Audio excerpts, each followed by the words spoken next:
Hello, and welcome to Broker Than You. I am your host, the best podcast host in the universe, Steve Cully. We have had a tremendous increase in audience because of such an all-star panel. The king of real estate and, I'm supposed to talk about the sponsors first. Procyon Partners, one of the top 50 fastest growing companies in the nation.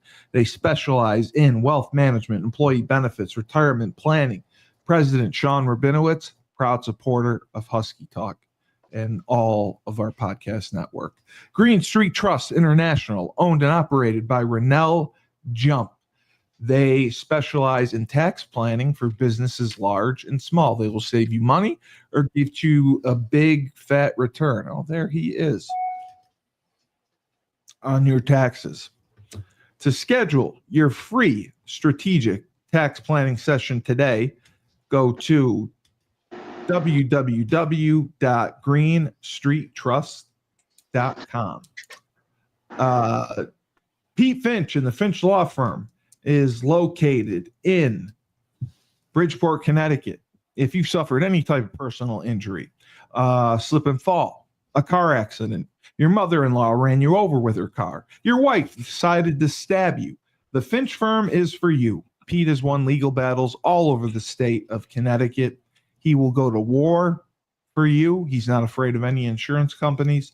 He will get every dollar you deserve in compensation.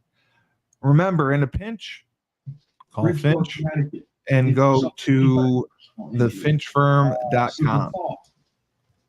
Thank you. Dynamic Human Performance, owned and operated by UConn legendary running back Andre Dixon. 5,000 square foot state-of-the-art facility. He trains boys and girls of all ages, of all sports. He has a boot camp program, 7 days a week, 6 a.m. You want to get in shape? Go see Andre. Athletic development program takes boys and girls in the sport of their choice, trains them, develops them from the ground up to help them reach their potential and be the best they can be. He has sent boys and girls to college on scholarship for all different types of sports. To work with Andre, go to www.dynamichumanperformance.com. And we have down south, Julius Williams runs the Trench Mob in Decatur, Georgia, trains offensive and defensive linemen. They compete in 5-versus-5 tournaments all across the country. They go to college camps, and proud to say every college showcase camp they attended, a Trench Mob member was offered a scholarship. Julius has sent kids to Florida, Florida State, Miami, Tennessee, Clemson, Georgia, Alabama, just to name a few. He is the best of training linemen. To work with him, go to www.battleofthetrenches.com, and we'll throw in James Whitfield. James Whitfield, the star of last show. We got a lot of great comments for him, of Luther James Insurance. For the past 3 years, James has dedicated himself to the art of financial planning and services. He provides financial stability to law enforcement and first responders. He also offers insurance plans, mainly life insurance, and he also specializes in retirement planning, retirement services. Retirement can be very, very stressful because fear of the unknown is real. You can go to his website at lutherjamesinsurance.com for a free quote or to set up an appointment. And apparently somebody did today. So it's great to hear that they're watching. And our panel, Laban Marsh, king of real estate, Erie, Pennsylvania. Great to see you. And you're frozen. Bro, James, are we playing a synthesizer? Is everything work? Is there my internet crazy? No, you're good. You're just frozen right now. You're just frozen. That's all. James, great to see you. Everything going well? You're in Connecticut? Yes, sir. Awesome to hear. Razul, you should go visit him. Go down and visit James. How far away are you from James? You're muted, dipshit. I'm not sure how far Naugatuck is from where I'm at. Is it more south? Where are you? He's in Norwich. Oh, no, Norwich. Oh, that's not far. Oh, good. Well, go visit James. Go take him out. Fresh. If you can hear me, I know you're muted. Let me know if you're there. He'll come on eventually. So great episode last week. A lot of feedback, a lot of questions going on. James, we had I think it was 2 couples who recently were married, and they wanted to know as far as financial services, setting up 401ks, Roth IRAs, all that stuff for a family. And they also asked about like having joint bank accounts, separate bank accounts, and what's the best way to plan out having financial stability once you get married. What are the steps that you would take? Even life insurance, they don't have that. So if they, depending on their age. Okay, they're young. Okay, perfect. So you can go a couple of ways. Okay. And the way how I see, and I don't want to put my personal preferences in here, of course, but the way how I see things, especially in today's climate where people get married, whether they're married 5 years, 6 years, 10 years, if something happens relationship wise, then it goes to you owe me this and I want half of that and all that stuff. So you can go a couple of ways where you can do something for the family, set up a trust for the family, put some policies in there, and then maybe also do a policy for yourself outside of the trust. I mean, this is my personal, outside of the trust where you have your money, she has her money. Yes, that's what they were asking. Yeah, and if something goes on in between, right, you can't claim that person's policy because that money is protected. Right. That's kind of what they were getting at. So it's good to do that regardless. It protects you. Correct. From whatever may or may not happen. Correct. Because in my opinion, marriage is a failed institution. Right, Razul? In this day and age, yeah.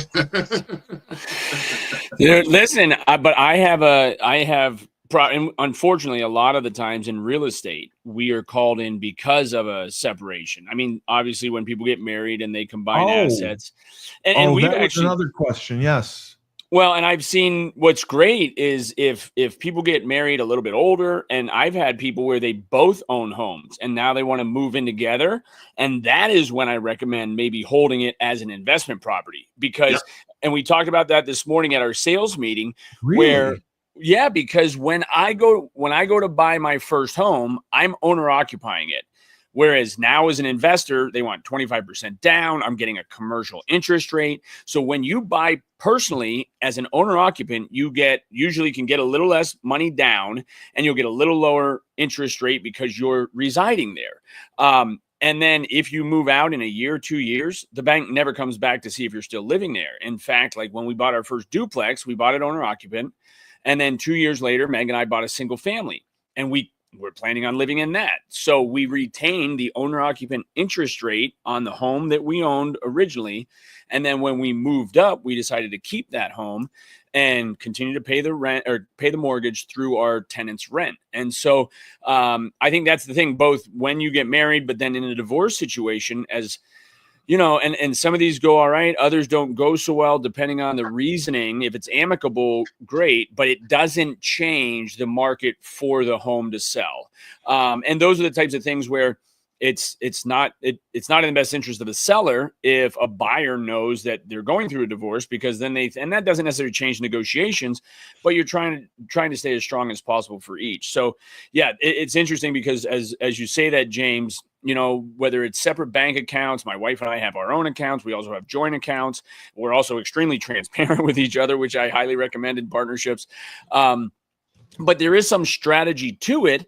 And I was telling our sales agents, like, part of the reason in my 20 years of owning real estate, like, we bought a lot of things in our personal names early on. And then as we grew bigger and we created different entities, as Steve often brings up, I've got, I think, 8 entities, primarily because of ownership and partnership. Want an entity, Laban. Listen, you're gonna have your own entity. I want one with you. Oh, all right. We'll figure something out. Yeah, we'll get you in there. But it is something where, like, for my daughter's 16th birthday a year ago, we built her that business, Kenzie Liz Photography LLC.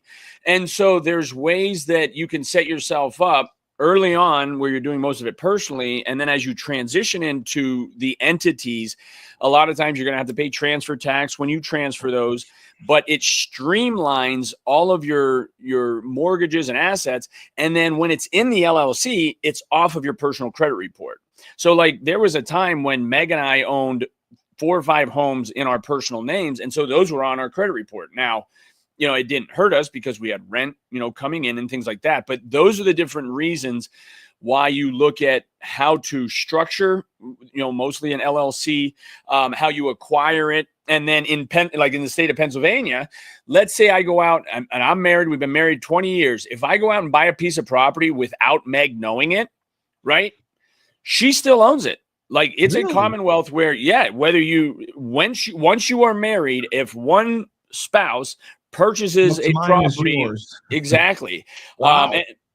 And then there's other rules, in divorce situations, depending on who the breadwinner is, how that kind of separates. But I'll tell you what, most people, especially investors, the most expensive cost you will have in investing would be a divorce, as far as that goes. No, I've heard that. And again, it helps when the market's strong. Sell the house, right? That's most of the time, or one portion buys out the other. Yeah. And so I think that's where, again, depending on the market, all those different factors.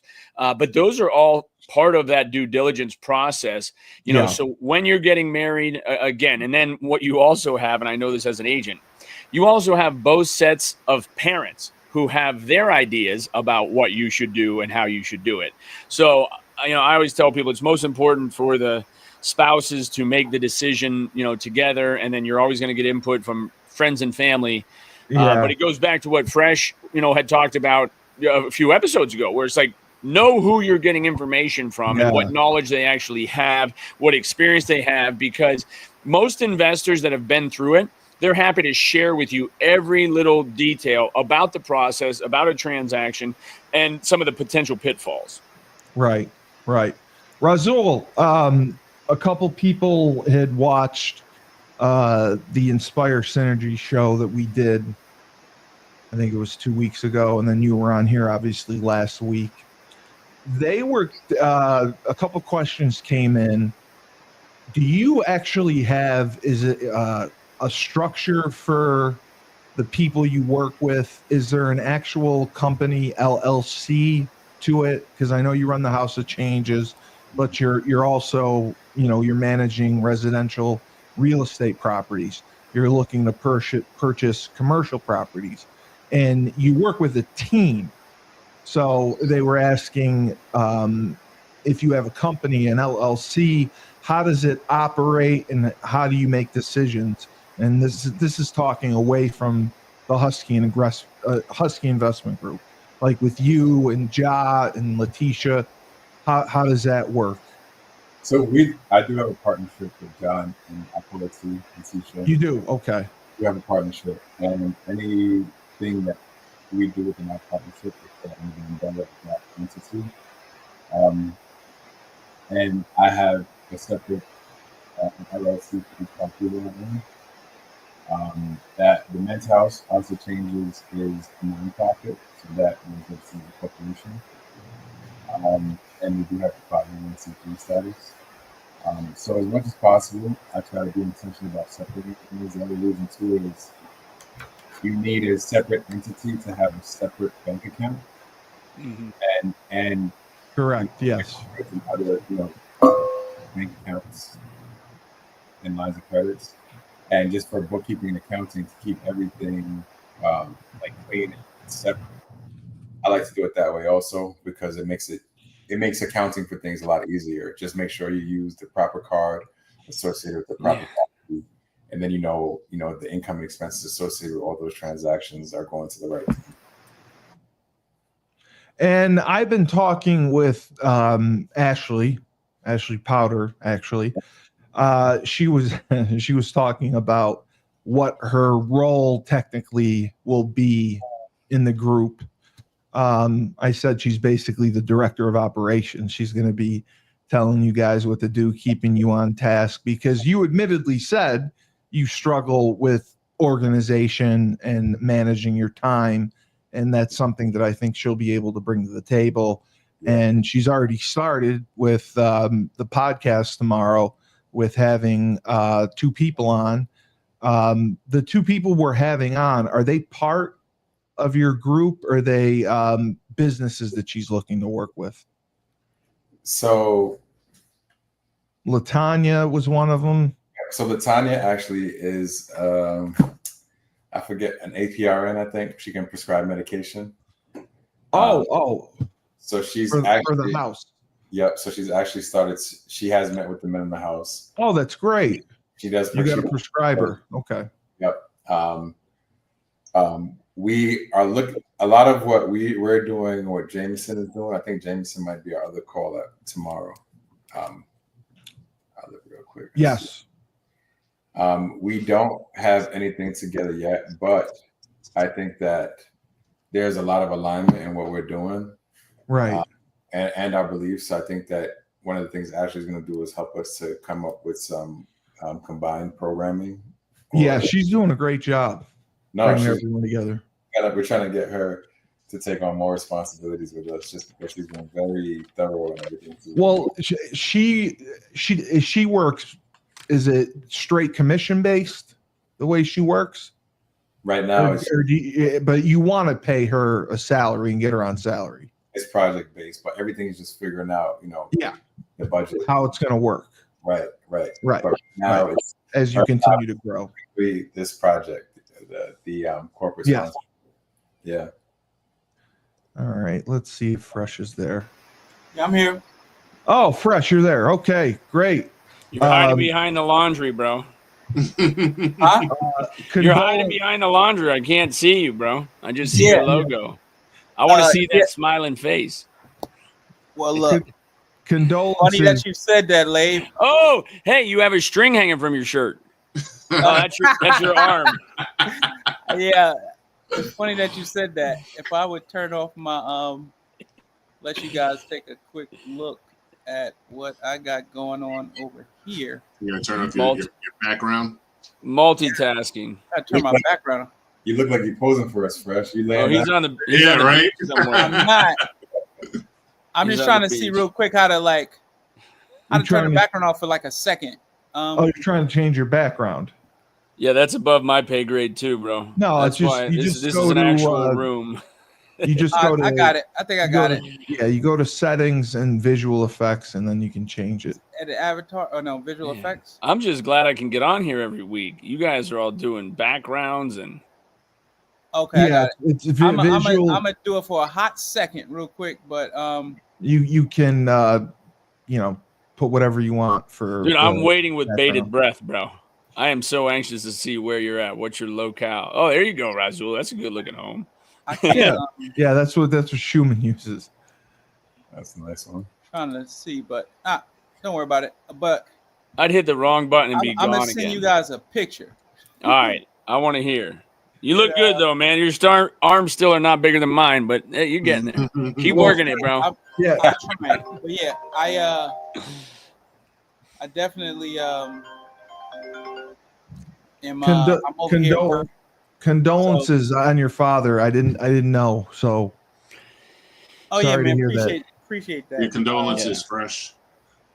Thanks. So we had a couple questions for you that came in, and you had answered this. You answered this before many episodes, but people had wanted to know how much research you did and what made you make the decision to purchase and start a laundromat, a high-end Laundry business. So I It's a have a high-end laundry service. So high-end laundry service, correct? um Because it doesn't exist. That was what people were saying. Like what you Well- do doesn't really exist, and it was a Yeah, great it idea. I would say it definitely is the exception, not the norm. You're right. From the standpoint, the kind of the niche we went after. I mean, a couple of reasons. Like, we're in an age where people want kind of instant access to things. They want That's very true. they want things on demand, and I think COVID brought about making people more aware of how valuable time is. And Very true. And once people kind of realized that and acknowledged how valuable time was, they decided that, all right, well, I'm not going to spend my time on these certain things that just don't matter to me that much. Even though it's a necessary thing, i.e. laundry. If I can, if I'm in a position where I can outsource it, then I'll outsource it, and I will put my time towards better use, right? Right. So that is something that was a motivator, like just trying to be different, right? Not reinvent the wheel, right? But you put your out a own niche spin for on myself that can go well. And then in the process of, because initially I was I think I mentioned before, I got very close to opening to having a few laundromats over the years. Yes. I mean, it was like, this was like a 10-year labor process, right? So Yeah. that baby wasn't born until No, you put a lot of it work took like into 10 years for that baby to come out. Right. But it was something that I knew it was a need for people to have the service, and we were in, like, people were just, you start seeing the things people would spend money on for service, like, and I mean, it really boomed with. This is not something that's new in terms of people order and wash our fold. It was just something that primarily pickup and delivery. A lot of people didn't do it.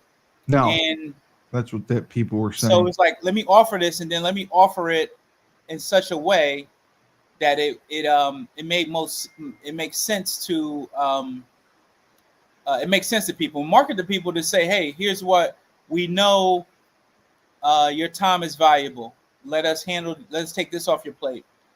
We start giving people statistics. As I mentioned before, you spend between 5 and 12 hours a week. Yes. Closer to the 12. And especially if you're a bigger family, it's that's what it is. And it's something that once I started looking at those numbers, I'm like, you know what, we could, I could play around with this. For one, I was like, all right, if I did want to, I wanted to get a location initially, to have a location I could have eventually grow into potentially having walk-in service if I needed to. But I ultimately was like, look, I want to have a facility that things can just work. Right. It's going to work like a factory eventually, like 24/7. And we'll be able to service 3 different levels, which I spoke of before: residential, commercial, and government. So I really put thought into the development of this business, and it wasn't just like, all right, I'm gonna just start washing clothes and doing this. And no, it was like, all right, we're gonna take it, and then we're gonna scale. We got timelines for things we want to do for X amount of time, and those things played into it. And just knowing the kind of client I wanted, a client that could that could spend and afford it. Exactly. I wanted to give different levels. I wanted to offer it to different people that would appreciate it. And it was the subscription model was a brilliant idea, and that's what a lot of people said. They love the subscription model idea, and it's not usually offered. So that and people kind of asked how that worked. So if they sign up for a weekly subscription model, how often during the week are they permitted to submit their laundry? Yeah, I'll break that down. So you have either a weekly or bi-weekly pickup. Correct. Yeah. So once a week pickup. We usually Okay. we get more strategic when we're doing routes and we're advertising and starting. I'm about to send some advertisement out to where we go to certain areas and neighborhoods on certain days. Right. So Chapel Hill may be like certain Chapel Hill Tuesdays. Right. We'll be in. So do you establish? I guess that's the thing. If somebody signs up for a week, I mean, it would seem that you can tell them, hey, this is the day we're picking up, that you're in that vicinity. So it's not like, hey, I want Mondays. It's like, sorry, we're there Wednesdays. Okay. Yeah. So because there's so many counties yes, it goes to. We schedule it, we determine it.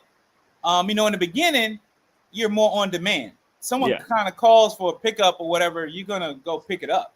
Right. Because it's like on demand. But then as you start growing, you start to kind of condition, once they get comfortable and they like the service, you can kind of tell them, hey, I know your pickup is Thursday, but we got a lot of, we're moving it. Is it okay if we move it to Tuesday? Right. And a lot of times they're like, okay, right? They're like, no they problem. Don't even care. Yeah. They don't care.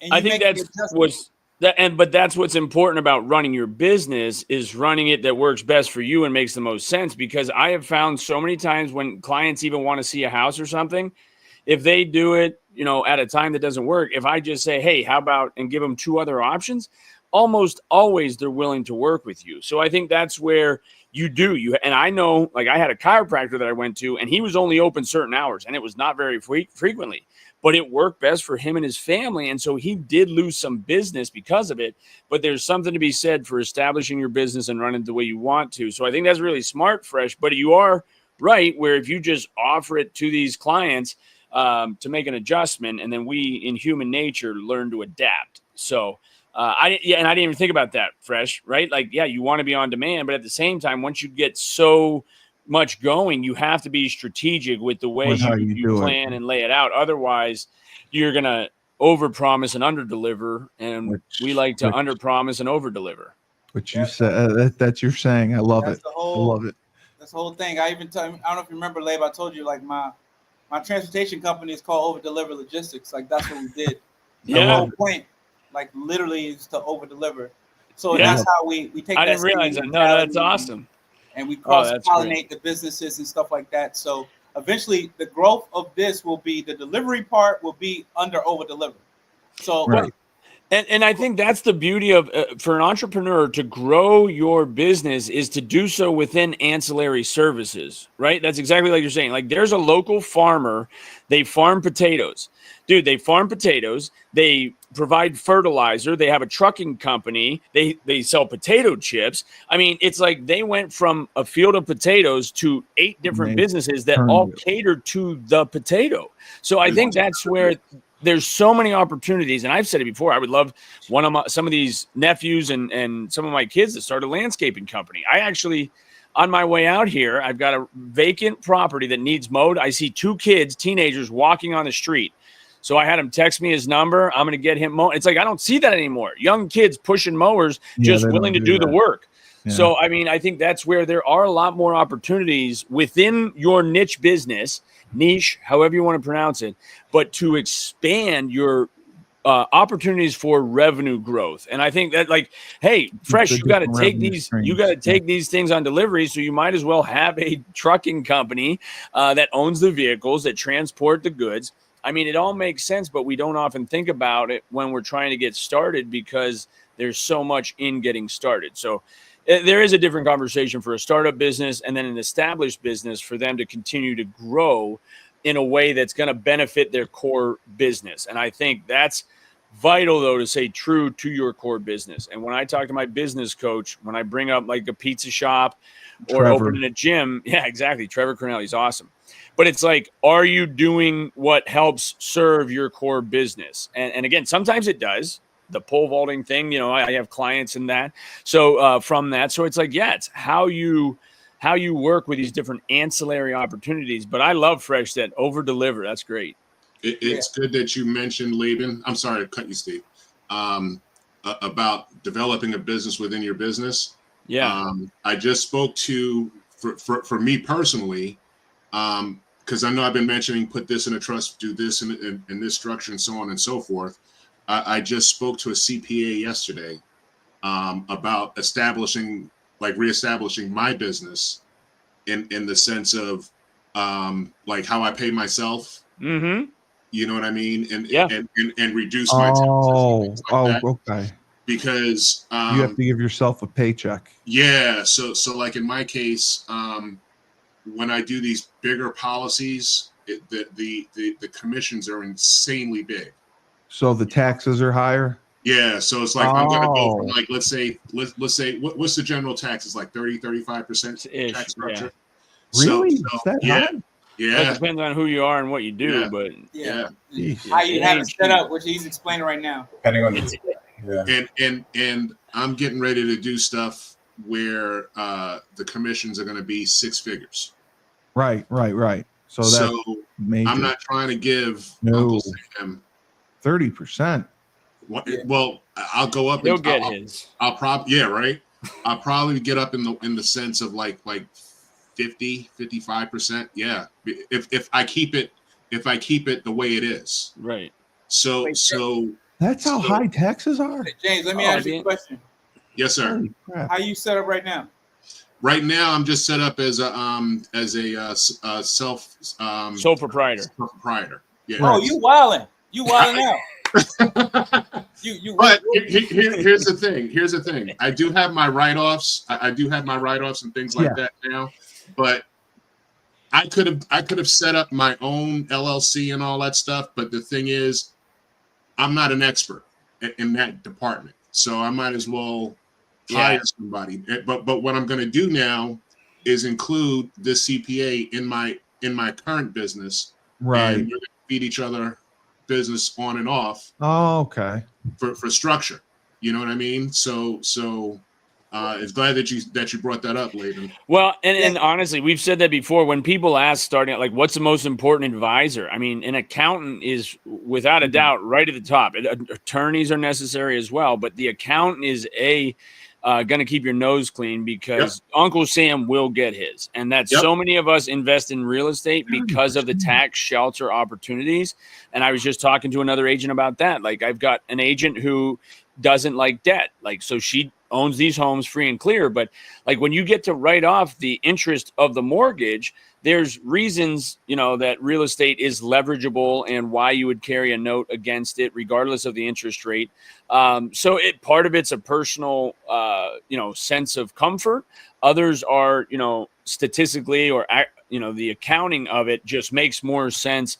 I mean, you always want to pay your expenses, through the business so that you really don't want to be profitable. I mean, you need to be profitable to keep going, but for Uncle Sam, you want it to be as thin as possible. So the expenses that you would have personally, if you can build those through the business. And I remember, I think it was Kiyosaki that always said, I don't want to own a bunch of, liabilities, cars, vehicles. I want to own the companies that own the cars. Right. So that I have access to the vehicles, to the, equipment, to the tools, but I don't want to personally own them. You want to keep as little as possible in your personal name. And that's where, James, we talked about, like, Meg and I have set up Laban Marsh Enterprises, Megan Marsh Enterprises, so that any income that comes in through Laban Marsh Enterprises, and then you structure a way to pay yourself. That's when you get into the accountants with a K-1. Is it a 1099, a K-1, a W-2? All these different things that, again, you want to, because if you don't do it right, you could be overpaying. And if you don't, make that there, you think Uncle Sam's going to send it back to you on their own volition? Never. So, you got to play the game. But it is vital. I would say the accountant is one of the most important. And when we contact our accountant at least once or twice a month, I mean, without a doubt. So to add to that real quick, I'm a 1099, Yes, so I'm sir. definitely screwing stuff up. Okay. It's good to know. Without getting too deep into the weeds, what I would tell you is, so look, like anything else in all professions, all accountants are not created equal. No, 100%. Oh, they are. No. That said, They're all separate. Yeah. You need to know the account. Again, the accountant that you work with now may fit the bill that I'm about to explain. But you need to know, like, their client profile, what they're an expert at. Just like a Yep. doctor. All doctors are not doctors, right? Some are Specialists. Neurosurgeons. Some are. Okay. So you need to know, all right, you can have, and actually what you really need you need an accountant that's technically, you really need a tax strategist. That's what this person is. So 100%. if you got a tax strategist, that's what you really need. Somebody who Yep. understands, works with investors, works Yep. with people who know, who have, maybe getting big chunks of income. Yep, that's But what this person is. Okay, and sure, I would just tell you this. This is just one of the things to know. If he or she, whoever is Thank you. suggesting that you basically get paid as a management company, then you're in good shape. Yep. If almost any other structure, you may be putting yourself in position to overpay. And one of those ways to overpay is basically you're double taxing, right? You're going to pay like you're going to get taxed twice. You're going to be paying as, I think you're Company and an agent. So I'm Yeah, definitely screwing up my taxes. so make Okay. sure It's good to know. Steve, find a good accountant, bro. And you're again, doing there's a difference between, like, do they need a CPA? Do I need a bookkeeper, CPA, controller? Like, there are different levels to it. But the other thing that I would follow up on that, Fresh, and this is where I've always felt the need to work with investors. If I said to that accountant, like, well, do you own investment property? Do you understand why we do things the way they do? And when they have that experience, you feel so much better about it. It's the same thing with my wife and mortgage. Like, she knows how to place loans for investors because my wife is an investor herself. She owns all the property with me. So there are certain strategies that you are 100% correct. Not all accountants are created equal. Not all real estate agents are created equal. And so it is important. But yeah, a tax strategist is vital. And again, you might not be able to implement everything right away. Like for our company vehicles, we didn't start that until we were 8 years in, because one of the questions is, well, can you afford to pay for company vehicles? And if you can't afford it, then it doesn't make sense. But once you have profits and you have money in the bank, and it just makes more sense to pay for the car before I pay you pay Uncle Sam, and then you pay for the car. So that's just one example. But there again, I go back to, you want to own the businesses that own the equipment, tools, assets, resources. You want to be one of those owners. And my thing is that I'm doing it for the sake of within the next year or so, I'm buying a home. Yes. And I told you where. Livingston. Well, either Livingston or Edgewater. And I don't want any of that in my name. Yeah. And the same thing for my vehicles. Like, I don't mind a $30,000 car, $50,000 car in my name. But if I'm doing 100 or better, I want none of that.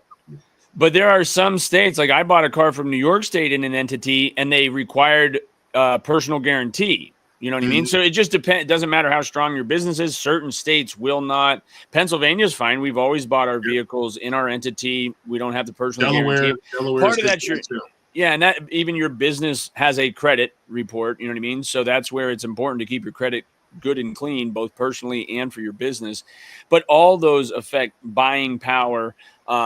And then, of course, almost everything looks at your debt to income ratio. And so that's where we go back. We talked about it this morning. The two ways to balance a budget are increase revenue or decrease expenses. So those are the ways you can do it. And like with Fresh and what he's talking about too with the ancillary businesses, that's how you grow that revenue opportunity. And obviously there's expenses with it, but when you know you're already paying for it or you need it for your business, man, set it up the right way in an over delivery LLC entity that can carry the vehicles. And again, you just have, and that is with that accountant, like it's important to let them know when you acquire things or where you liquidate things, because our accountant, and people don't understand this, like everybody wants to file, or tax day is April 15th. For us, it's September 15th, because they give actually October. They give you know what I mean? Yeah, your business is by September 15th, personal by October, because they give you that 6 months. But we have to file our entities first and then personally. So I don't know how well I did personally until I know how well all of those businesses did. And so having an accountant that understands Like there is a process to breaking this all down. If they're not sure why they would need to do that, run. Like, take your money and run, because they are going to screw things up big time. Like, you need, this is not, it's not overcomplicated.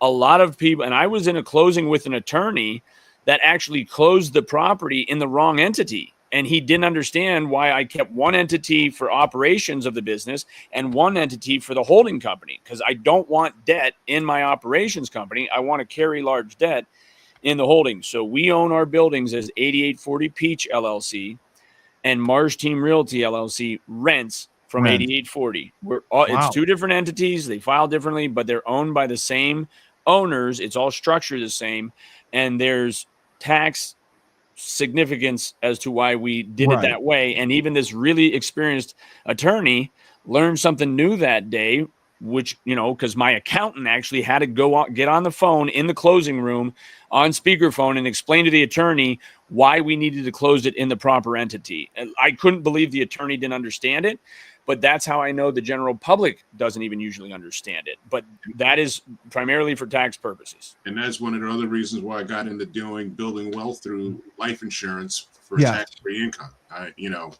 That's what people were, build it out right. You'll have a 7-8 figure income tax-free.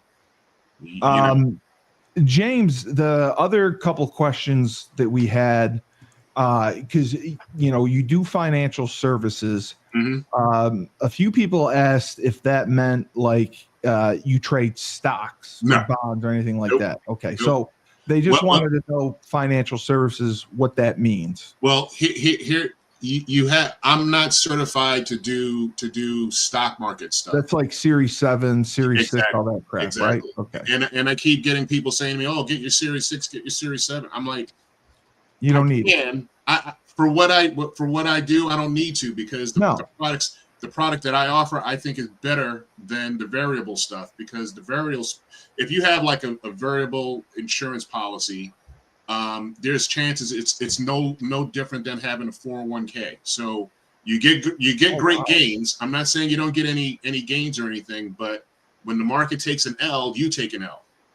And a lot of people don't understand that. So they're taught that this is the way to go, especially with a 401k. Correct. And I tell people, listen, there's nothing wrong with getting a 401k if that's what you want to do, but a 401k, let's say you had $200,000-300 grand in your 401k and you're ready to retire. That money's going to run out. It is. Are you taxed on that, your 401k? Yes. Oh, wow. Okay. Well, and they make you pull it out by a certain age so that they can get theirs. It's pre-tax money, and if you're pulling it out before you're 59 and a half, it's even worse. Yeah. And because it's pre-tax money, even when your company matches, your contributions, it's all right. But at the end of the day, you have to know what you're doing once it's time to cash in that money. To manage it. Okay. Right. And you're going to run out because there's no incoming, This is why some people still work after retirement. Because it's not enough to last them through their lifetime. But if you put it through an annuity like a Roth, yes, a Roth does get taxed also, but you can stretch that money even further. And if you're young enough, I can do an IUL for you, where I can stretch that even more to make a lifetime income, depending on how we structure it. Okay.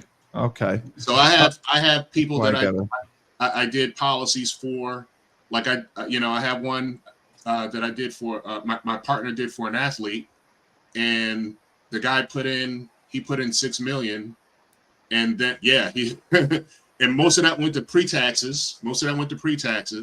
But after 10 years or so, he's going to get an income, like, because he's 23. So once he reaches his 50s, he's going to have, he can either take the money, depending on when he takes it out, or he can take a yearly salary, so to speak. So he can do, per year in perpetuity, he has it to where it's $8.9 million per year. Wow, So by the time he is 65, he would have in cash, he would have something like $175 million. Wow. Tax free. That's incredible. Yeah. That's incredible. And I had an NHL player. He was preparing because he's 36. He was preparing for retirement.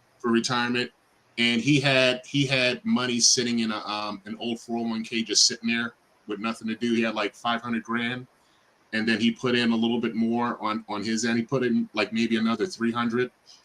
By the time he's 60, 70, he's going to have $1 billion in cash. Wow. $1 billion. Okay. I've never seen that before. Wow. You so compounding. You got to get it in there. Yes. So. Yes. Razul, we had a couple other questions because you had mentioned, I think you put in some offers on some properties. Did you say that? Oh, he just took off. He didn't want to listen to it, bro. No, he'll be back. So James, I'm gonna put you in touch with my brother, okay, who just had a baby. So okay. Oh yeah, he was curious. He got married last year. His wife is a troll, but that's okay. And yeah, they had a kid. She watches the show. I don't like the name they picked for the kid, but Steven. My grandson looks just like me, and I didn't even get a mention. I mean, he looks exactly like me. My youngest grandson. What's the name? What's the baby's name? I gotta hear it. We call him Yachty. Yeah. We nickname. Oh, your kid. Okay. Yeah, Rocco. I was furious. Well, that's Italian, bro. That is. Yeah, that's the point. Our last name is Cully. Rocco Cully? Come on. Now, my mother's maiden name is D'Onofrio, and they named him after my grandfather, Rocco D'Onofrio. Wow. Yeah, but Rocco D'Onofrio is very different than Rocco Kelly. That sounds really harsh. That sounds really rough. First of all, I was his favorite grandson. He didn't like my brother. Second of all, Rocco Cully sounds horrible. You can't put Rocco with Cully. It doesn't fit. And I argued this for months.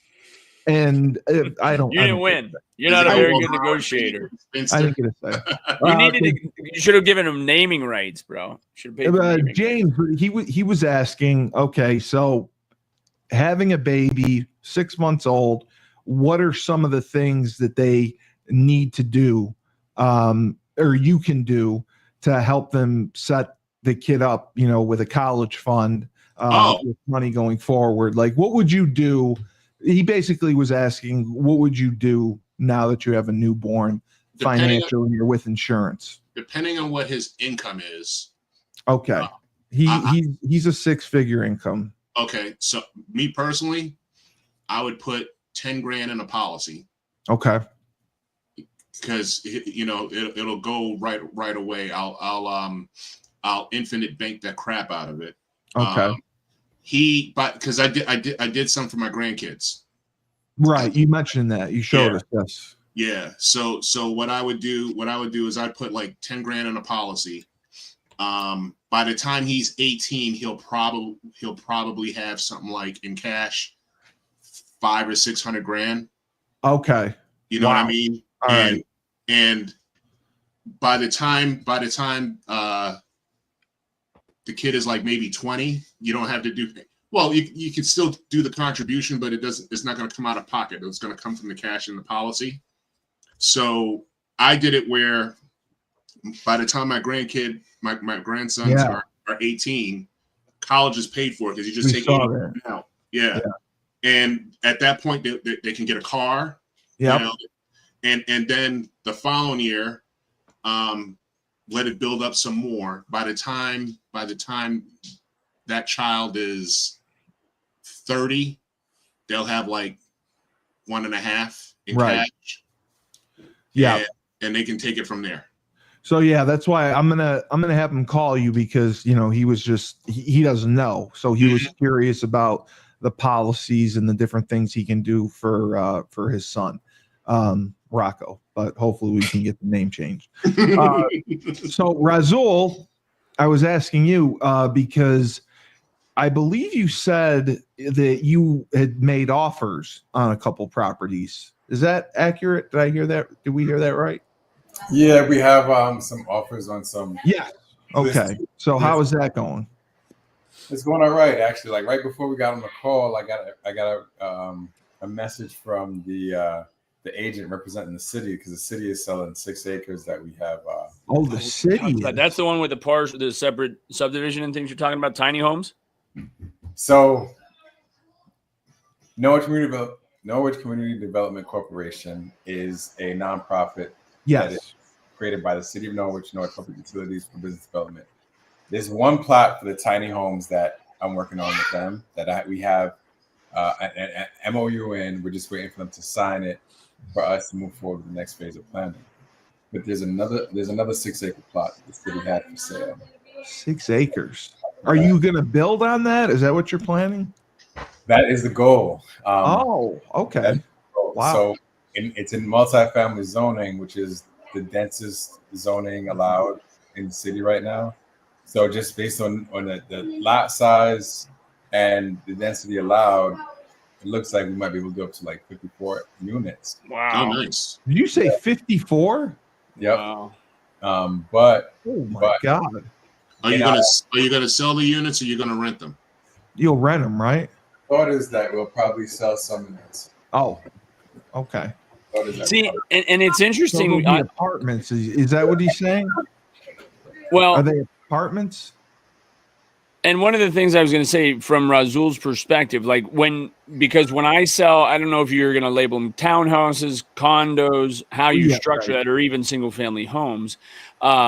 Because when it comes to financing those, because I deal with an HOA, right? There's 28 homes, and the bank looks at the structure of the HOA, who owns in there, because there have been some apartment complexes where if any one owner owns a substantial amount, sometimes they get hard to finance, because the bank looks at it like, well, if Razul's company that owns 27 of the 54 units happens to go bust, they got 27 homes now that are in foreclosure that they need to sell. So that's where sometimes looking at when you're developing like that, whether you hold on to the whole thing or at least just call somebody in financing that says, hey, if I'm going to, of these 54 units, if we're going to keep half of them and sell half, do you foresee any challenges with a potential buyer? Because if you tighten the qualifications for a particular buyer, it really can challenge the value because it's for a niche buyer. So it's one of those things where it happened to us a few times where whether the bank will charge a little higher interest rate because of their potential risk.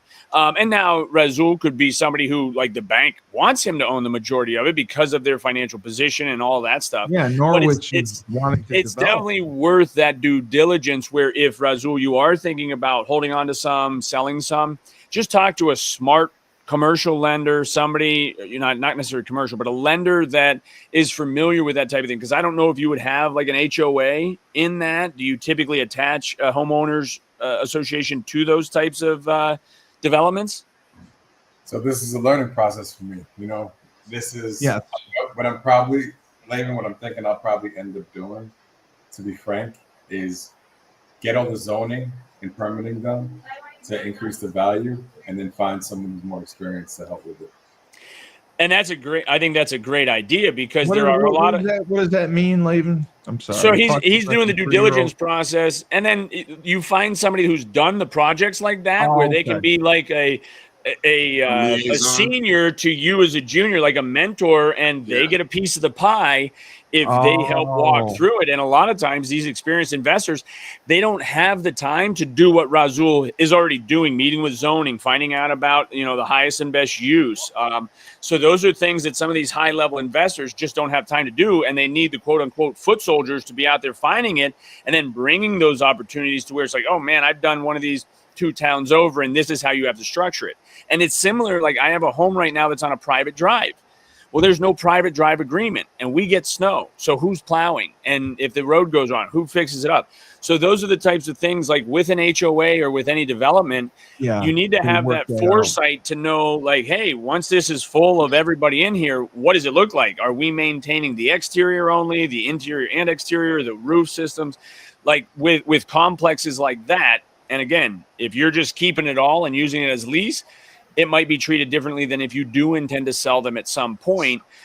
Because I have just found, with my wife being in the mortgage end of it, there are things that seem so dumb to us as consumers, but to a bank and their risk and liabilities, like, they naturally are going to look at it. And when you think about that, like, well, yeah, I guess that makes sense. If something were to happen to me and we own half of these, I could see whoever's financing these, why they'd be concerned with one entity owning 50% of the total units. And that's where there's, again, banks that have a certain, like, hey, we won't lend to somebody that owns more than 25% of the whole complex. I don't know what the rules are. I just know that there are some rules in funding that it's worth finding out. And again, in your area, it may not be an issue, but I'd rather have it not be an issue that you found out and got confirmation in letterhead or email that says, yeah, you'll have no trouble with that. So, Razul, you put an offer in for buying basically 6 acres of land, correct? Yep. And then your plan is to build the 54 units. Now, how long would that process take? I mean, there's different ways to go about it, right? So we can do it in phases, right? But like I said, one of the first step for us is going to be creating some plans with some civil engineers and architects to say, oh, wow, what can this land actually accommodate? Wow. Right. Okay. We know exactly. So that's a lot of work. That each unit requires 5,000 square feet, right? 6 acres, 43,500 square feet per acre. That's where you get the 54 units from. But based on the topography, if there's wetlands, other challenges, we might go through, get a civil engineer in there. They might say you can do 30 units, you know? Oh, okay. So then that changes your ROI. Yeah, big time. ROI. But the purchase price this is a big project. I mean, it could be, but that's what I'm saying. Like for us, and what it's called is a land lift, where you get all the zonings and approvals, and that increases the value of the property. So let's say we buy it for 60, and then through a land lift, let's say now the value of the property is, $600K. Just throwing a number out there. Yeah. Now we have that equity in the land that we can use to borrow against to start building. Oh, that we can crap. leverage when we go into, let's say we find a partner that has more experience developing, and they have the experience and the capital back to build out, all of the units. And then we just will, probably negotiate some percentage along with working alongside of them to gain the experience. And then now next time we go to a bank, we can say we have this experience of having done this before. And is this something that you did with obviously Ja and Letitia as well? Are they all part of it? They are. Okay. But with the size of it, we might have taken on more partners. Is the Husky Investment Group going to be involved at all? Possibly. We probably got to get to a point where we have more clear information to communicate to them to see if it's something they're interested in taking part of. So, Razul, did they accept your offer then? And you're in the due diligence phase, or you're waiting? Because that was always, I don't want to spend any money on engineering if you're not even going to accept our offer. Right. So with the NCDC, we sent them an MOU saying this is what we're expecting. You're expecting from us, what we're expecting from you, and then we will get like a high level plan done. So that's going to be risky, the riskiest part of it for us. And we have some civil engineers we found that we created a good relationship with that understand the balance between creating a view clear enough to convey what we're trying to do, but most as cost effective as possible. Yeah, they know that's the riskiest part of it. With this project, it's in the same town. It's actually not too far away from that one. But this, we'll own the land. So even if we can't fully max it out, Wow. and You're going to own it. it's, I think I feel good about taking the risk because, maybe we can, even if we can develop half of it and we can get, You're going to profit from it. And that's what you have to evaluate it and just say, what is the worst case scenario? If the worst case scenario, I'm still making money, let's do it. And then you look at the high, and that's where I said my wife has always been great about basically running your numbers off the worst case scenario. And then anything above that goes well, man, that's gravy, because if it goes sideways and we talk about it all the time, under promise, over deliver, but that is that due diligence phase. And that's why I was curious, because and this is where it's worth writing it. Like we've had, letter of intent. Well, a letter of intent in Pennsylvania is not an agreement of sale. binding. So get it under an agreement of sale. And then you have, whether it's 90 days, 120 days, 180 days of due diligence, so that now, okay, I know that whatever I find out, I've got that money at risk, but at least I know what I'm buying it for. I mean, because I have literally seen contractors go out, met with architects, got all these plans, and I'm like, well, how long have you owned, or when did you get it under contract? He's like, oh, we haven't made an offer yet. I'm like, what? You spent 10 grand on drawings and plans, and you don't even know if they're going to accept your offer? Oh my God. And he didn't get the place. He just burned 10 grand. I'd spend that in Atlantic City. Well, but again, when you, and it's amazing to me. This was a builder developer. I mean, he laid out these plans and they were beautiful. And I'm like, well, is this part of your due diligence? He's like, no, I haven't made an offer yet because I didn't know how much it would cost me. I'm like, okay, but what if they don't even accept your offer and you've spent all this money on drawings, dude? And they say no. Like, I don't care if you think your offer is going to be good. I don't care if you think your offer is at full price going to get accepted. You've spent money before you even know what you can get it for. And that's where, send him to me. I'll get him to get his money back. Hey, Fresh, we had a couple questions just because you've been experienced with being a business owner, and several people had wanted to know they always hear the majority of businesses fail within the first year or the second year. What are the biggest mistakes that people make when they're running a new business and it ends up failing? I just got back. I don't know if I missed something. My bad. No, I was just asking. Right. There were a couple questions because, you've owned businesses, you have experience doing it. People wanted to know because they always hear businesses tend to fail. New businesses fail within the first year or two. What are some of the biggest mistakes that people make that ends up folding their business in that time frame? Yeah, I like what you did there, folding their business. That was really good. You didn't even know you did it, Steve. It's their words. I'm reading it. I'm not. So I'm not speaking. For me, it's probably going to sound a little, and I think a lot of stuff we kind of say, like, it's going to be redundant. Like, we're going to be saying things, and we might say a little different, but you guys were just kind of talking about it, like, and we talked about it before, like with due diligence and your numbers. So running your numbers and on the front end, and also when Razul touched on this, and when you guys were talking about it, he said based on our numbers on a worst case scenario. So worst case scenario should be kind of like your baseline for how you run your numbers and how you evaluate things. Because we can't get caught up, right? I've been conditioned not to do this, and if you've been in business long enough, you will condition yourself not to do this. Is kind of have this what do you call this label? It's like shiny, like you got this like shiny. Yeah. I forgot what you call it. It's like some kind of like shiny object syndrome. Or something? You got shiny like so shiny object, big check, like big money, like you. The potential for what the business can do is always great, right? Yeah, that's one of the reasons that draw you to it. But you got to humble yourself and say, well, what does the bad day look like? What does the bad year look like? Like, what am I willing to go through this struggle? Worst. Yeah. And once you say, okay, all right, if it only makes, the potential could be, this is a multi-million-dollar company, but I may only make 40 grand in the first year. Oh, Are you okay yeah, with yeah. that?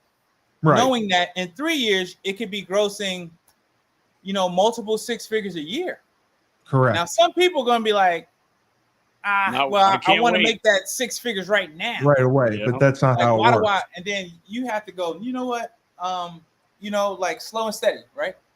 That old, like all these things that we just didn't want to accept or look at when we were younger. Like they always talk about this tortoise and the hare story, and you don't really get that. And you're like, look, man, this just don't make any sense. The rabbit will beat the tortoise, every time. But it's the Distractions. it's the distractions. It's the strategy. Those things are very important. So again, it's due diligence, numbers, and Due again, diligence, it's going to numbers. be and it's going to be the company you keep, right? I'm just mixing it up a different way. It's partnerships, right? It's the company you keep. The company you keep will determine, whether they're going to cheer you on and encourage you to do it, or they're going to try to say, you know what, I heard about that. That's risky, right? But people always hearing about stuff but never doing it, right? Like, oh, I heard that's risky. I heard, or you know what, like. Take the Put action. yourself around people that are like-minded. Yeah. Put yourself around people that have done either something similar or that have taken risks and have failed and are not afraid of it. And I think that's one of the biggest things for me is that I've just never been afraid. Right? I've always been an underdog. You've always had confidence. Yes. Never be afraid. You know what I'm saying? Like. I always knew, I felt confident even in like playing football. Like, look, I'm gonna earn my respect. I'm gonna earn it. Like, you will at some point, right? You may not, whatever. Like, even people who would give me like crap in the beginning, like they just learn to love me. It's just one of those things because it's like that's just who I am. I'm just gonna be that kind of person, and I treat everybody the same, and I was always like, just a person that just wouldn't give up and just gonna fight through it. You know what I mean? Like no matter how many times Absolutely. All I needed to beat you was one time, and I know if I could beat you one time or get close to doing it, it was motivation enough for me to keep going, to keep trying. And that's Fresh. just kind of how it is. I'm going to tell you something. And I know you guys all love country music. So there is a great song. Why y'all laughing? No. There's a great song by Luke Took me back in Combs. freshman year. I just remember The cowboy boots and the chops. But listen, Luke Combs and Bailey Zimmerman have a song called Backup Plan. And in the lyrics, all it says is that the only backup plan you need is to get back up. And I mean, dude, it is a really good song, but it is so true, dude. Like your only backup plan needs to be that you're going to get back up. And I tell you what, because like Fresh, you said that last episode, get knocked down 7 times, get back up 8, like one more time than you've been knocked down. So it is. And I think that's what I love about this group here. Like we've all taken risks. And like, I think Razul, man, as humbly as you come in with this, like, I'm still learning, but dude, I'm still learning. You know what I mean? Like, I think that's where we know in coaching, like I'm still learning about the pole vault. My coach, who's been doing it for 50 years, he's still learning, which is why I know I need to be learning. If you do Tai Chi and you ever run into a master of Tai Chi and they tell you they know everything, get out, bro. Yeah, get out their dojo, because most will tell you they are still learning. And I think that's the best part. And you're right, Fresh, because I know I knocked you down a few times, bro. A few times. To add to that, Laban, that a lot of is times people want to like figure out everything before they do something. And for me, like the best way to learn is to do it. And only if you want to kind of secure yourself to some degree, maybe find someone to do it alongside of that knows what they're doing.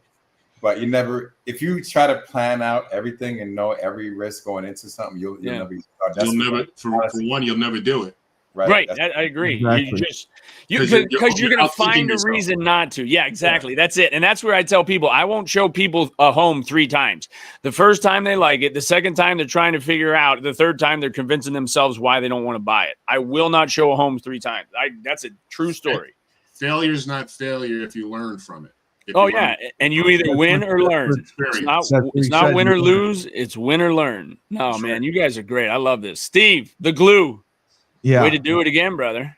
James, I'll give you the last question. Some people were asking because of your journey. You did cable. You were designing clothing. Yep, I was designing clothing first. Yeah. And for people were so impressed because of the FUBU that you were doing. That's amazing. I was just in the right place at the right time.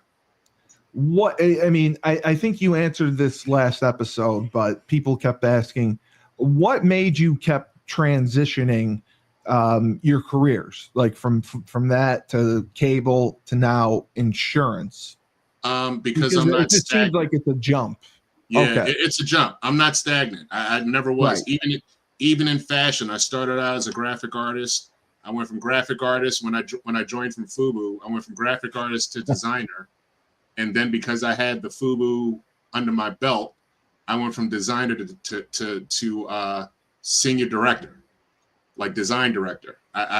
So you're always moving. Yeah, I'm always moving, and I used to get into discussions with people because, everyone's like, how can I do what you did? I said, just throw some balls. That's what people said. People were asking that. Yeah. Like really, it's if you don't have confidence in yourself, then you shouldn't be in business.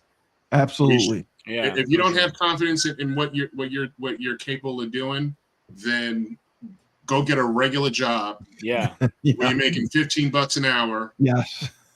And you get the half-hour lunch, and you go home at 5:30, 6 o'clock. And you eat your cheese sandwich. You're right. Exactly. But like me, there's things that I want to achieve, and the only way I know it is to make more money. And how do you make more money? Instead of doing 10, 15 jobs at the same time, get really good. Figure out what you can do that's best for you. This is why, like, my favorite Will Smith movie is The Pursuit of Happiness. What, dude? Yeah, that's an oxymoron. Yeah. There's no. Wow. No, I'm just kidding. No, that he's right. That is a great movie for sure. It's really it's a true story. Yeah. I'm a big law of attraction kind of person. Yeah. And when I saw him go from selling his bone density thingies, and he believed it so much that his wife left him, and he kept going. He said he was going to be a stockbroker. He did. You know what I mean? He believed in himself. Never stopped. He never stopped believing in himself. And the real person is a multi-millionaire. He is right.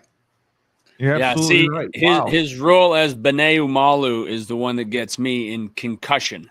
Dude, that's a real life, bro. It's a real life story for many of us, dude. Yep, a real life story. So Will Smith, there you go. Yeah, The Pursuit of Happiness. I mean, I can watch it 10, 15 times and still learn something different each time. Yeah, that's a great answer. That's a great explanation. Yeah. So for those who are trying to challenge, figure out what's next for them. You gotta go. You gotta make moves. Challenge yourself. Pick something. Study how to be that person or be that thing or learn that thing, and go out and do it. I learned how to sell certain policies. I looked on YouTube. Nobody taught me how to do these. Yeah, I looked at YouTube. Oh my God! Yeah. Wow. I looked at YouTube, and I went out and sold a policy. Like this one particular person that I follow. His name is Doug Andrew. He taught me. He showed me how to do universal life insurance policies, and it's the best thing going. And I thought I've learned enough until I came across the person that I work with, where his production is through the roof. So like this guy does so well that when the insurance carriers have the company trip, for the guy who sold more policies, he's already penciled in January. Yeah, he's already penciled in January. He does a good 50 mil a year, like clockwork. Wow. And he doesn't even have to. And by the way, many people commented that you look younger than all of us, just so you know. If that makes you feel I don't better. drink a lot. No, I don't smoke. I'm in the gym 3-4 days a week. I do a lot of walking. You look great. Everyone commented. I probably am the old man on this. No, I know. Laban, I shared one of your Facebook posts on a house that I think you were showing or selling. Yeah. Did it sell? Yeah. So it has not sold yet, but we did get an offer. Okay. We got an offer. Yep. So we're in negotiations right now to see. But it's interesting too, because like it's mid-August and literally our kids start school 2 weeks from yesterday. And so like there's this like August lull where people are finishing up their final vacations, things like that. And so we don't stress about it in the real estate world. We just know that come September, when Labor Day's over, there's this whole there's this another season up through like Thanksgiving. Yeah, I mean, especially if the weather's nice. Fourth quarter, wow. Yeah, I mean, and because they know that they want to get in before it snows, right? So they'd like to capitalize on that. But inventory is finally starting to pick up. But I will share one thing that my mother even shared with me this morning at the sales meeting, and to give you an idea of the market, there were 4 new listings that had come up. There were, I think, 3 closings and 13 price improvements. So, that means we call it a price improvement. Some people call it a price reduction. We try to stay positive with things. But it's like, hey, if you started a home at $600,000 and you're not getting the looks, you might need to come down to $675,000. And what we say, get it in front of a new audience. Because you might have been listed in a way. And the other thing is homes are sold because of price, presentation, and location. We can't physically move the home. You better have put your best foot forward when we listed this. And so the only thing is left is the price. And a home is worth what a buyer's willing to pay. Exactly. So it doesn't matter what a seller thinks it's worth. Doesn't matter what I think it's worth. It's what the market will dictate. And that's where we get into the statistics of it, the exposure of it. But yeah, so we've got, not that it's a major lull, but we can just tell things slow down in August a little bit because it's a firestorm from June and July because they want to get in before school starts. Correct. And so, but James is right. As soon as Labor Day is over, weather's still nice, people start shopping again up through, really the holidays, Thanksgiving, and even into Christmas because the way our business works. So, all right. So I've got I have a closing today. I missed it at 4. My seller's out of town, so that closed today. And then I've got another listing coming up in the city here soon, a little 2-bedroom.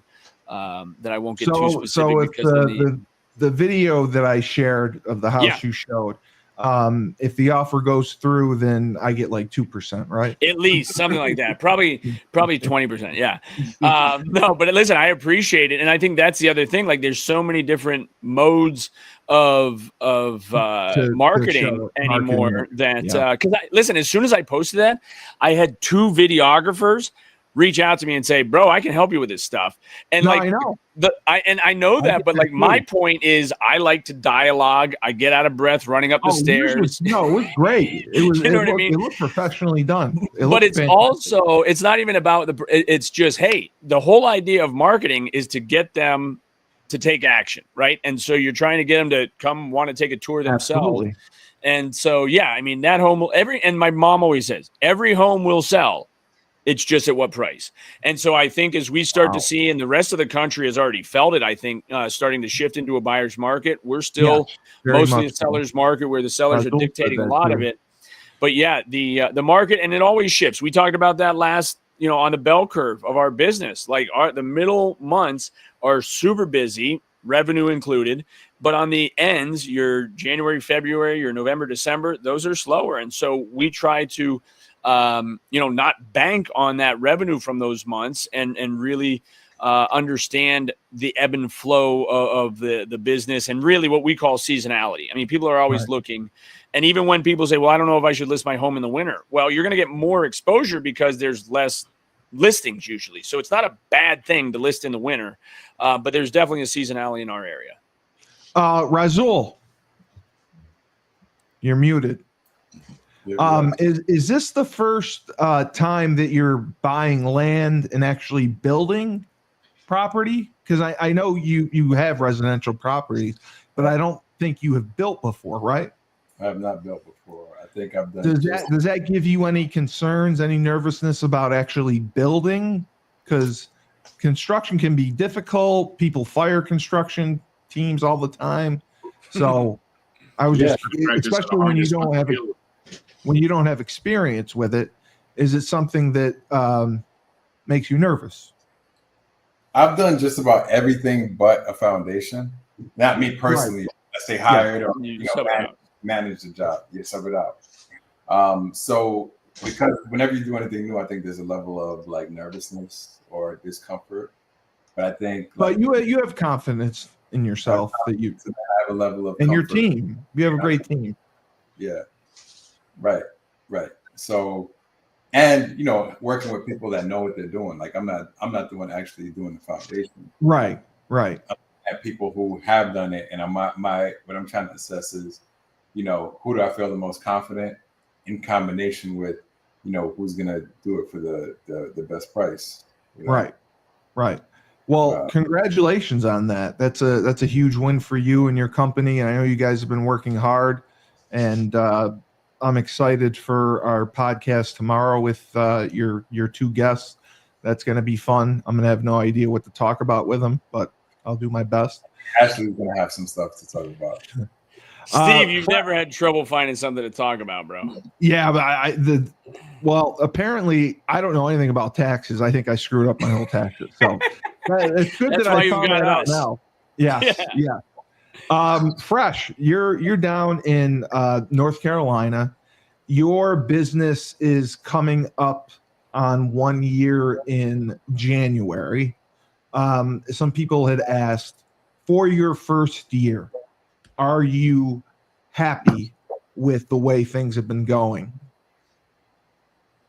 That's a good question. Happy? Well, I didn't ask it, but yeah. Right? I would say. Yeah.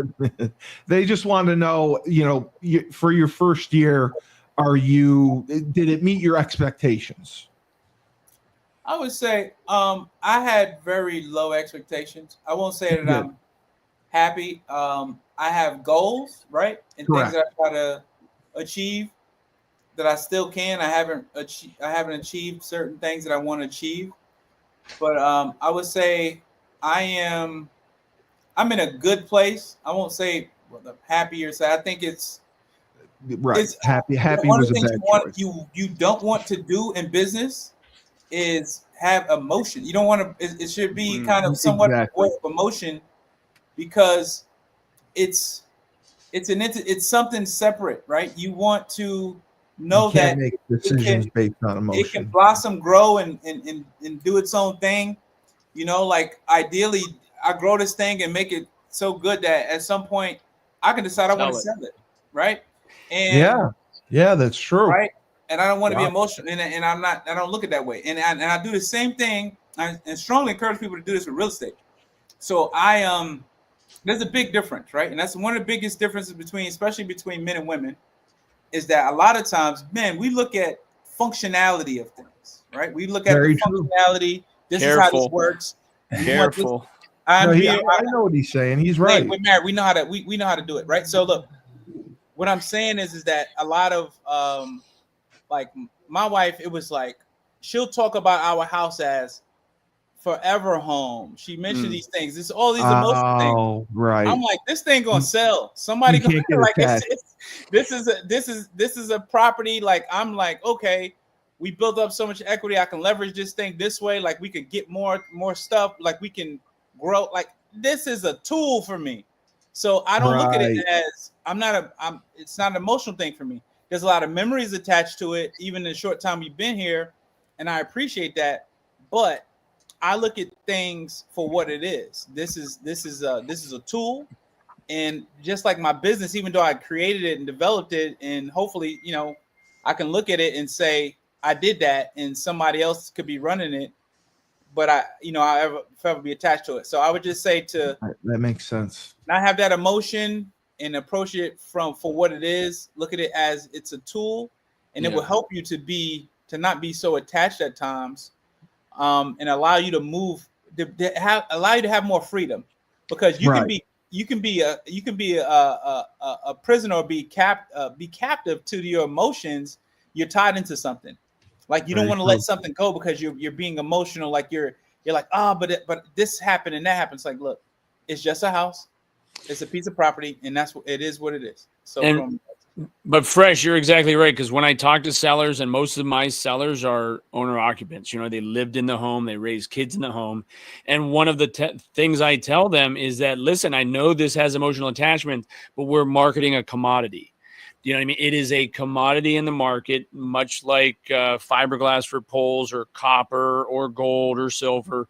And so the market, again, it's easy to attach yourself. I've even had sellers sell their home and get upset because the new owner changed the decor. Yeah, it's over once once you sign your name on the dotted line. It's a wrap. They can do what they want. But it is a commodity, and there are challenging times for people because it's not even that they want that price. Is that listen? I poured all my heart and soul into this. I did this, especially the fixer uppers or the DIYers. It's like, okay, but it still doesn't make it worth more just because you did it. In fact, sometimes it's worth less. But yeah, there's so much emotion in business that you try to just work the numbers. And I think, Fresh, to your point, in partnerships, real estate works in partnerships because it's a numbers game. I don't care if it's what's the cost of, the land acquisition, was it for the land development, for the site prep, like it all has a number attached. And if you take the names away and just have the ownership and the business paying for it, it makes it a lot easier to make those, what can be emotional decisions, more logical. All right. Well, great job, you guys. We had a couple comments saying that we should start a consulting business. That requires new licensing. That requires new licensing. Great advice, and people really appreciate it. And I will say, Nedvonne Young, Fresh himself, the FreshFold Laundry Company down in Chapel Hill, North Carolina, a high-end laundry service. They have a new pickup service with a 20-mile radius. You can book online. They come, pick your clothes up, wash, dry, fold them at lightning speed records, and they're all there for you to pick up. They have an online subscription model, weekly or bi-weekly. They have deals for college students. So all these college students who are returning very shortly, FreshFold Laundry is the place for you. And you can check out all their services on their website. It's freshfold-laundry.com. So for James Whitfield, Luther James Insurance, thank you so much. Laban Marsh, king of real estate, Erie, Pennsylvania. I'll be waiting on my commission. You're Razul, congratulations on your purchase.